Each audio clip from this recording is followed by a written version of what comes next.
Piedmont, California, 1992. Not quite a year after the Great Fire.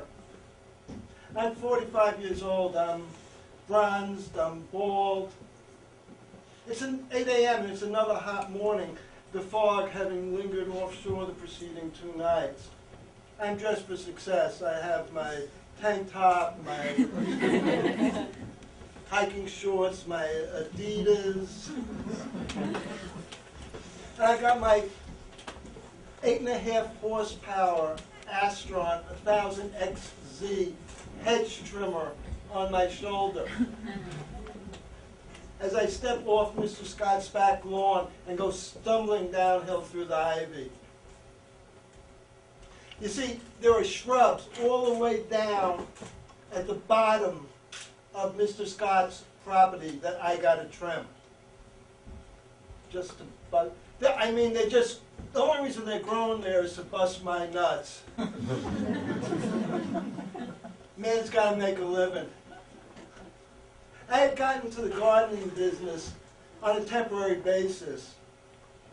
I figured it would toughen me up and I would learn some discipline, which was a quality I was lacking as a younger man. And then the years went by and the kids came and yada, yada, yada. It's 16 years later and I'm stumbling downhill through this ivy. You never walk through ivy. I mean, you can't do it. You always stumble. The ivy wants to keep you. It would cover you if it could. I am surrounded that day, as always, by my personal demons. I am comfortable amongst them. Now, my hedge trimmer is tuned so sharp, and it's so quiet at 8 in the morning in Piedmont. I just got to pull it like 1 inch, and blah! Good morning! And that gives me a little joy, you know, just in the beginning of the day. So I get busy. And I'm trimming these shrubs, and I'm trimming them little by little, and just letting the cuttings fall under the ivy, you know, safe pickup. And I'm working real hard, and by 9:30 in the morning, I am pumped. Veins popping, sweat running down my body. This is a Rambo moment. I am a threat to every man in Piedmont.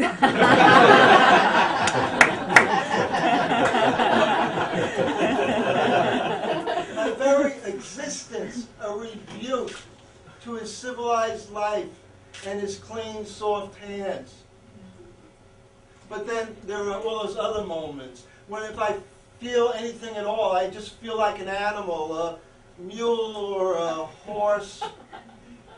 Only human in the awareness of the essential voluntary nature of my bondage. I take my hand off the throttle, let my trimmer die. I go behind the oak tree to take a leak. I relax as I urinate. My stream is strong, steady, sure. Just knocks the dust right off those old ivy leaves. I luxuriate in the pure joy of elimination. The day is starting to feel not so bad. So I pick up my trimmer again, I rev the engine, just to make sure that no one's sleeping anywhere in the area. Now, to trim the top part of the highest shrub, I sort of have to step all the way into it, like that.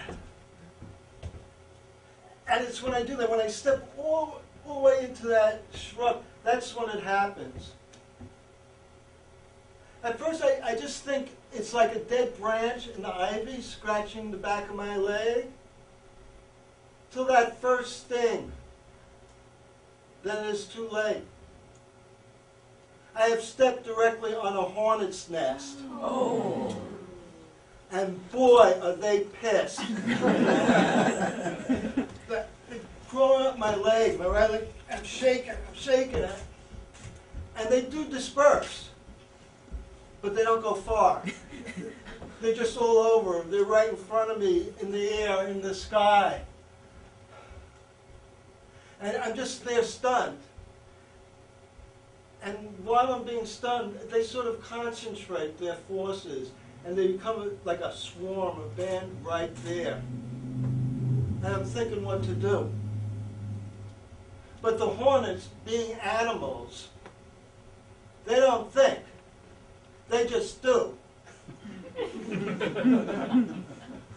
They found that one little edge that they could get under my tank top, and they land on my belly, heading south. Now it's on.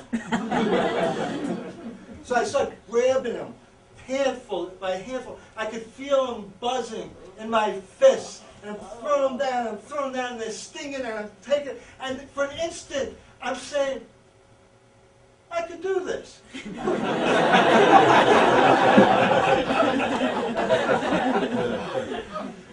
And sure enough, they do. They disperse again. And once more, they're everywhere. They're in the air. They're right in front of me. And I'm stunned. I'm just reeling now. I'm just almost ready to go down. I mean, I'm just like this. And it's like, what else are you going to do to me? And then I see them concentrating again. And they're right there. And they come in high. I just put my hands on my face. I go like this. And I feel them crawling on my fingers. And they find my shaven skull. Oh! Like lightning bolts? I don't know. I don't know how to say what this was, the venom going right into my brain. Like this. Blood pumping, my heart's pounding. I just start up that hill, and I'm tripping, and I'm falling. And I keep getting up, and I'm fighting, and I'm grabbing, and I'm smashing. And I fight that uphill battle all the way up through that ivy till I get to Mr. Scott's back lawn, and I roll myself on there, crushing the last few under my back. I'm wild, shaky-legged, full of adrenaline, high on venom, as I go up Mr. Scott's alleyway, up to my truck, heading home to Berkeley. Down Mountain Avenue, just all concentration to keep my foot steady, not to run into a couple of school buses or something. But I do, I make that stop safely. And I'm at Highland Avenue, and I make a right, and then another right up Moraga Avenue. And then I go under the overpass of Highway 13, and I look behind me. Traffic's moving. So I merge onto the freeway, grasping the wheel, gasping for breath, as my breathing becomes quick and shallow.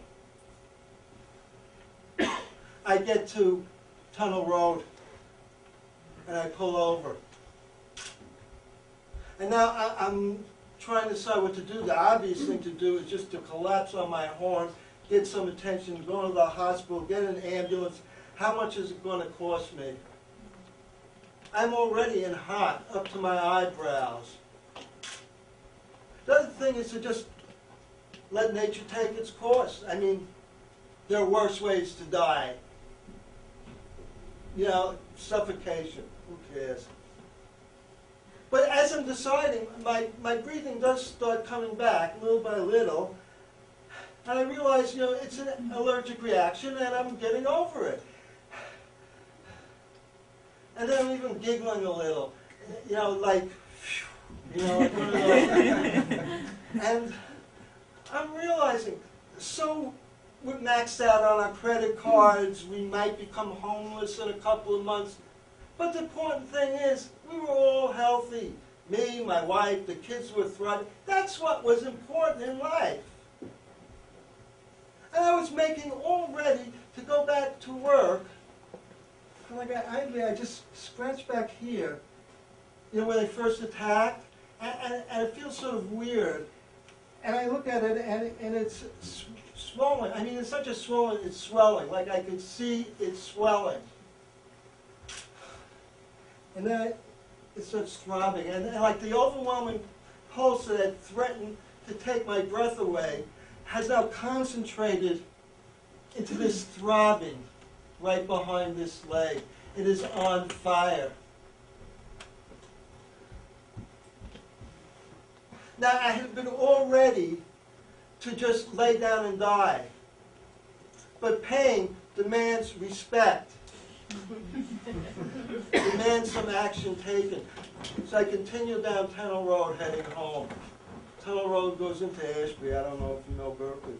And then I hit Martin Luther King, and I make a right turn, and then it's cross town, weekday through Berkeley, slow and go, and it's about 110 degrees inside my truck. And I just feel back there, and it feels so odd. Because I can hardly feel my skin. My skin is totally numb. It's like I'm scratching someone else's skin. But underneath that skin that's so taut is this fire, this throbbing. And I'm trying to think, I mean, have I ever heard of like someone's skin rupturing from being swollen, and what would that be like? But I do. I make it through, and I get to Virginia Street, and I make a right turn, and I park across the street from the large two-story home we could no longer afford. And I let myself out of the truck, and I almost fall. My right leg just about useless. I drag it across the street into my house. I sit on the corner of my bed, my leg pointed out like that.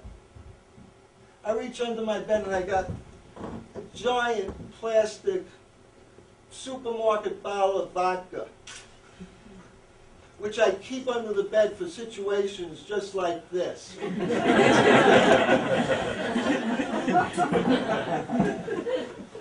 And I take 4 quick belts, which is 2 more than what I usually do when I come home from work.